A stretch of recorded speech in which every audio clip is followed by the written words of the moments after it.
So let's head out to Texas. Let's go down to Texas A&M, actually. They had some big names on campus, bunch of 5-stars. We'll start here with wide receiver Khik Lockett. He's an in-state 5-star, Texas A&M pushing. Where do you think the Aggies stand right now with one of the top in-state wide receivers?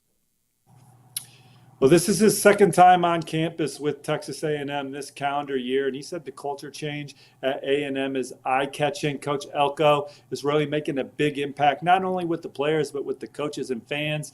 You can tell he means business. Khik also enjoyed spending time with quarterback commit Husan Longstreet, who was back for the first time since he committed to Texas A&M over Auburn. So those two are starting to build a rapport. Next thing for A&M is getting on the calendar for an official visit. He's got trips locked in with LSU, Florida State, Texas, and USC. There's been some buzz that LSU might be the program to beat in this one. So we'll see if these other programs can make a move on the Tigers as we head into summer. All right. Another Texas 5-star was on campus, and that's Michael Fusi. He had a busy weekend because he was also out at Oregon. But what are you hearing about Fusi in the Aggies? I think he's been there 3 times this spring. Loves what he's seen from Coach Elko and this new coaching staff. Coach Adam Cushing's a guy that he believes can get the best out of him. So Texas A&M, they've made up a lot of ground in this recruitment under this new coaching staff. He's going to take some officials in the summer. Now, he's got a big week coming up as he gets back to Oklahoma.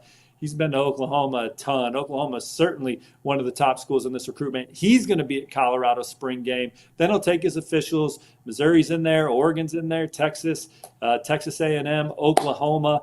We'll see if the Buffaloes make a move. Georgia impressed them this spring. So there's a lot of contenders in this one. But the Sooners and Aggies are certainly 2 programs that I think are right in the middle of it.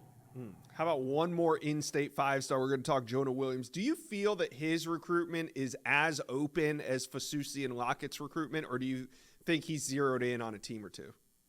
No, I'm getting the sense that this young man is still going through his process, and he's also one of the best baseball players in this class. Josh, this dude scored a touchdown 6 different ways: rushing, receiving, punt return, kick return, fumble recovery, and pick 6. He's just a phenomenal player that impacts the game perhaps as much as anybody in the country with all the responsibilities he has there at Galveston Ball.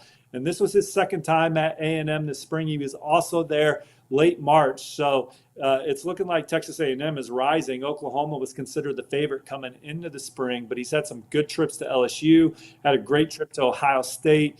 Oregon's in there. He's been at Texas. So there's quite a few contenders. One thing he likes about A&M is Mike Elko's background and just being a safeties coach, kind of how he came up in his profession. Safeties kind of his forte, and Jonah likes that as he considers Texas A&M moving forward. He just points to the strong player development he could get playing for Coach Mike Elko.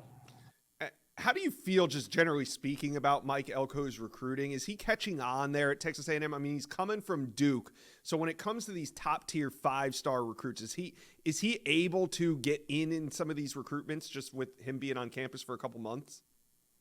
Well, at Duke, he was recruiting in different waters, but in his career, he was at Notre Dame, where he helped the Irish land 5-star safety Kyle Hamilton. He was at A&M, where they recruited a lot of blue chippers and recruited against a lot of good logos. So he's seasoned in all arenas. We know that he's a really good evaluator. I think he is good at projecting what players look like in high school and how they'll fit what he's trying to do schematically. And then certainly what he did at Duke, instantly turning that program around and making them one of the more formidable teams in the ACC. That's the plan here at Texas A&M. Now, the one thing about the SEC is these rosters are extremely talented. Texas A&M's kind of been a middle-of-the-road SEC program when you look at the NFL talent, the NFL draft, stack them up against some of the other programs in the league. But I think that Mike Elko has quickly proven that he will be able to get the most out of the roster at hand. There is some talent there.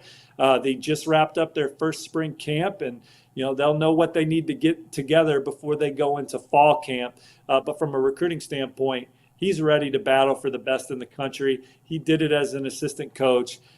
He knows what those battles entail, and Texas A&M is obviously in the middle of them, as they hosted 3 more 5-stars. And then they recently landed one of the most coveted quarterbacks in the country in Hassan Longstreet, who chose the Aggies over Auburn, Oregon, Ole Miss, and many others.